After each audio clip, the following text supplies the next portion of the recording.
புனித யோசேப்பு ஒரு புதுமை தந்தை. புனித யோசேப்பு யார்?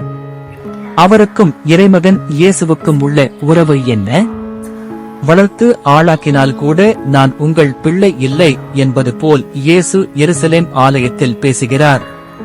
புனித யோசேப்பு ஒரு புதுமை தந்தை. தந்தை என்று கூறும் போது மனைவியிடத்தும் பிள்ளைகளிடத்தும் இரத்த உறவு கொண்டவர் என்பது சொல்லாமலேயே தெரியும். ஆனால் புனித யோசேப்பின் மனையாள் மரியாள் அவரோடு உடலுறவு கொள்ளாமலேயே கருவுற்றாள்.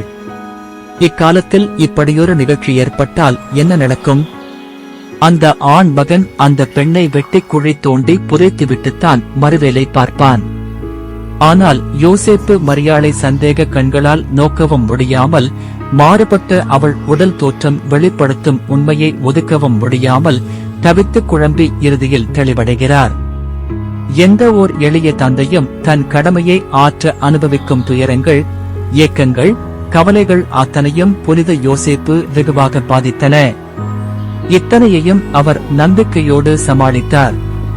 பொதுவாக புனித யோசேப்பு என்றதுமே நாம் பாவம் அவர் ஒரு அப்பாவி என்று கூறிவிடுகிறோம். அவர் ஓர் அப்பாவியா? இல்லை, அவர் ஒரு கர்ம வீரர். அவர் அப்பாவியாக இருந்திருந்தால் இயேசுவை போன்ற ஒரு துருதுருத்த பையனையும் அன்னை மரியாளை போன்ற ஓர் அழகிய பெண்ணையும் எப்படி சமாளித்திருப்பார்? அந்நிய நாட்டில் புற இனத்தார் மத்தியில் சிரமத்தோடு வாழ்க்கையை சமாளித்து வருகையில் மீண்டும் தாயகம் செல்ல பணிக்கப்பட்டு நாசரேத்தில் தன் எளிய குடும்பத்தை நிலைநாட்ட அவர் மேற்கொண்ட சிரமங்கள் எத்தனை!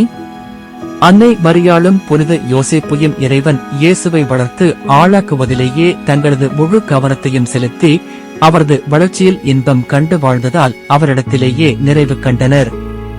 இவ்விதம் தன் மனைவியோடும் மகனோடும் புனித உறவு கொண்டிருந்த யோசேப்பு ஒரு புதுமை தந்தை அல்லவா?